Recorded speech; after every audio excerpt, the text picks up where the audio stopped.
Hello, Cellar Collective. Okay, so now we've moved on to your red wine. So we're staying in Italy now, and we have a really special bottle for you this month. So for those in the Cellar Collective that recognize this brand, Borgogno, you're probably pretty excited that we've put this in the box. For those who have never experienced this producer before, this just looks like a very odd bottle, I'm sure.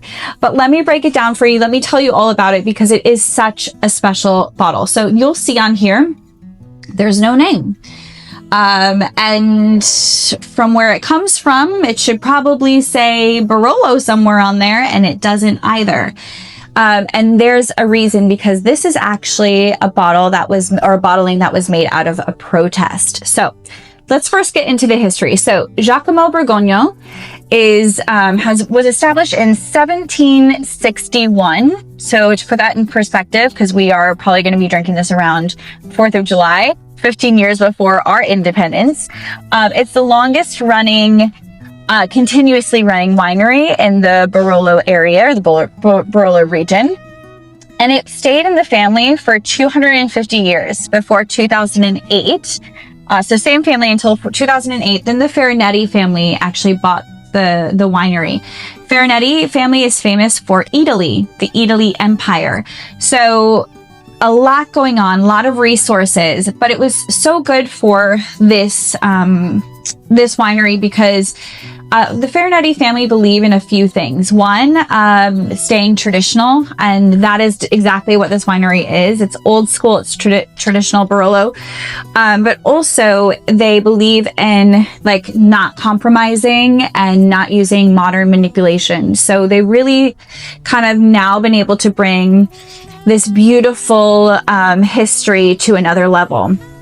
So we're talking about the location. We're in the heart of Barolo. And Langhe, so this is Langhe Nebbiolo. So Nebbiolo is your grape that we're talking about, that you'll find in Langhe Nebbiolos, Barbarescos, and Barolos. And then Langhe itself is an area that is known for cool nights, lingering morning fog, and long ripening season. And these particular conditions are so perfect for the Nebbiolo grape. And the word for fog in Italy is actually nebbia. So the grape gets its name from the fog because Nebbiolo is, even though it's considered the king of Italian grapes, it's a grape that's quite finicky, quite difficult, and quite specific on the conditions that it likes to grow in. And that fog is, in this area, Langhe, it really, really thrives. So let's talk a little bit about this label. So the family submitted their 2010 Barolo to just a regulatory tasting.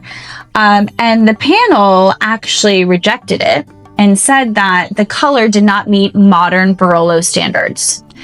Well, the family was furious, and instead of changing their wine, because this is so beautifully Barolo, that they decided to still make the wine the same way and just decide not to give it a name, and didn't care about labeling it Barolo, and just out of protest decided to do this. And so the labels, actually, you'll find it here, Etichetta di Protesta, so the protest label is what it was famous for. And they've been making it ever since. And what's great about this is it's labeled Langhe Nebbiolo, so the price is closer to that, although this is a very sought after bottle. But what's actually in here is an amazing Barolo. So it's a great find for anyone, and we really, really love this one. So, and one thing to note about it, because it's, originally their Barolo, it's going to also be aged the same way as their Barolo, so over 2 years in large oak casks, so it still has that aging, and it's really going to give you everything that you really love in a Barolo. So the Nebbiolo grape as well produces a wine that is more pale in color, more kind of translucent, but don't let that fool you, because it still produces really powerful, really structured, beautifully aromatically complex wines with a beautiful acidity to them.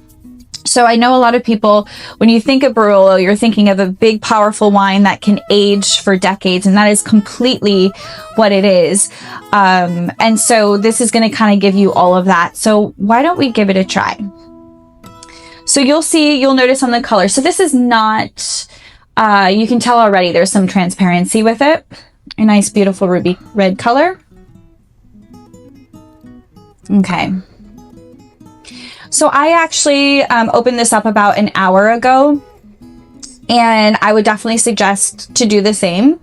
So pull it out of your cellar temperature and just kind of let it open up. It needs it. For sure, it needs the oxygen. It needs some room to breathe because of the complexity in this wine.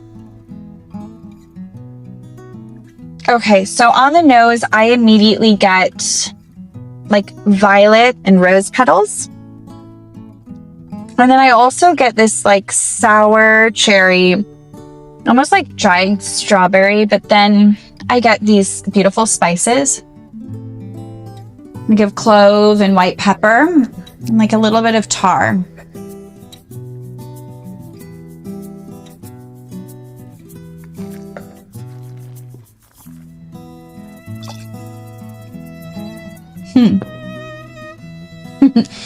Okay, so yeah, the paradox is there. So immediately when you put the wine in your mouth, you feel this like juiciness of the acidity, this juicy red fruit. But then you also get the tannins, the grip that's there. So you have this like beautiful paradox of this like austere and generosity kind of fighting, which is so much Barolo. It has this very beautiful velvety mouthfeel.